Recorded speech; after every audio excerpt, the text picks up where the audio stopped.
Bakit ang toxic ng ilang mga fans ng mga love teams dito sa Pilipinas? Oo, pag-usapan natin yung issue nila Caprice and Heat. And partida, hindi pa ako nanonood ng PBB maliban na lang doon sa mga clips dito sa FYP ko. Unang-una, bakit kayo sobrang obsessed na obsessed sa magugustuhan ng isang minor de edad?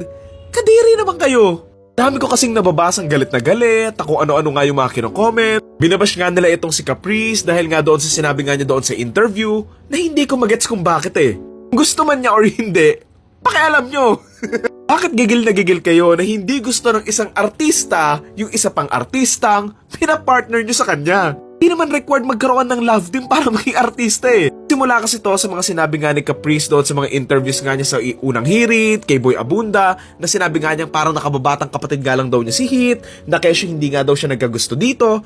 And for me, that's a good answer naman Hindi ko magets yung ibang tao na galit na galit. May nabasa pa nga akong, ako lang ba yung naiinis or ayaw na kay Caprice dahil sa sinabi niya kay Hit?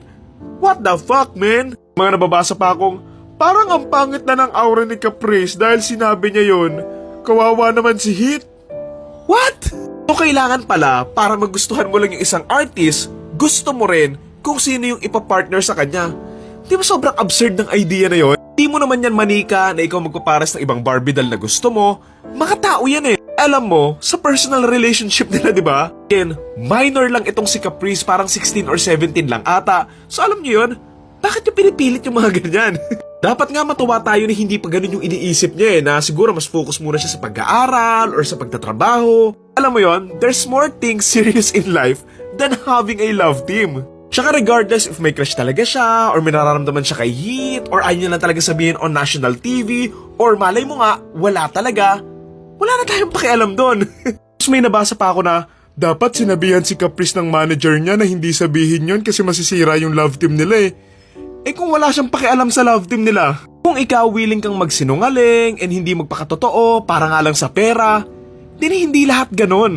Hindi naman lahat mukhang pera Kaya namang mag-succeed ng isang tao nang walang tulong ng iba, alam mo yon?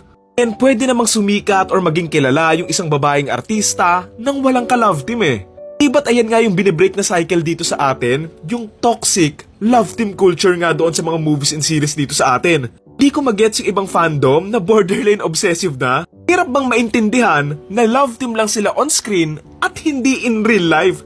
Pwede naman yun I mean, may mga ilang nagkaroon talaga ng relasyon kasi lagi nga silang magkasama and everything. Pero, hindi naman kailangan magkarelasyon talaga sila Mga comments na ganyan ako nabubuisit Dapat di niya na lang sinabi yun. Yan tuloy, wala na silang trabaho. Nabawasan ng mga projects kasi hindi niya sinabi yun. Hindi niya finifeed ba yung mga nagsiship sa kanila. Ha? At concerned na concerned kayo na akala mo may parte kayo doon sa sasahurin nila May percentage yarn. Alay mo ayaw naman talaga nila, di ba? Or kung gusto man nilang magkaroon ng love team pero at the same time, gusto lang nilang maging honest sa kung ano talaga yung pinaniniwalaan nila. Nga, kung ano yung tunay na nararamdaman nila. Pipilitin mo yung dalawang tao na magkagustuhan sila doon sa love team nila para nga lang ma-fulfill yung pantasya mo. Hindi ba weirdo yun? Pa ba tayo nadadala doon sa mga statements ng mga dating miyembro ng mga love teams dito sa atin? Paulit-ulit nga nilang sinasabi kung gaano ka-toxic yung love team culture dito sa Pilipinas Tapos ayun, gusto nyo pang gawin pa ulit-ulit. Kung magkagustuhan sila, di goods, di ba? Kung hindi, wala. Ganun lang talaga. Masusubukan yung acting skills nila kung kaya nilang mabentang in love sila kahit hindi naman talaga. At the end of the day, kung kailangan pa talaga nilang maging literal na magjowa para lang mag-work yung love team nila doon sa mga movies and series nila, then baka hindi lang talaga sila magaling na artista. Personally, okay lang naman yung mga love team, siguro 1 or 2 films. Again, hindi naman talaga required na kailangan magjowa talaga sila in real life kasi nga, acting lang yan Tingnan mo sa ibang bansa, may mga iilang love team sila na nag-work pa rin kahit na wala naman talaga silang relasyon. Paiba-iba ng partner yung mga artista, okay lang kasi nga, gano'n naman talaga dapat Tignan mo sila sila Leo tsaka si Kate Winslet, di ba?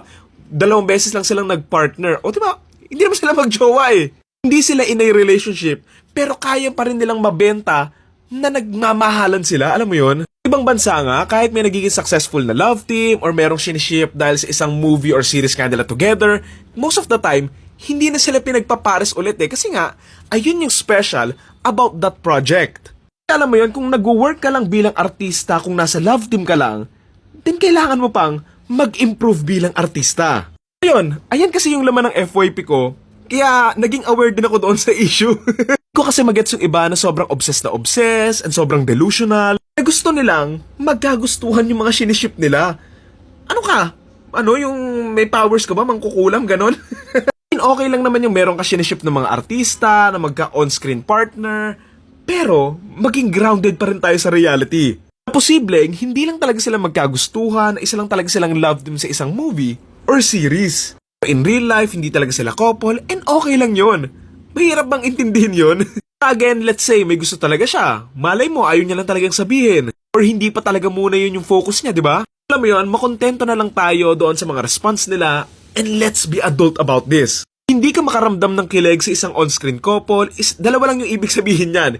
It's either hindi talaga sila magaling umacting or pangit lang talaga yung project. Kung aasa ka lang talaga sa love team na kesyo sila talaga in real life, and that's a very cheap and easy way to sell a romance film na paulit-ulit na nga nagagawa. Yun lang. Thank you.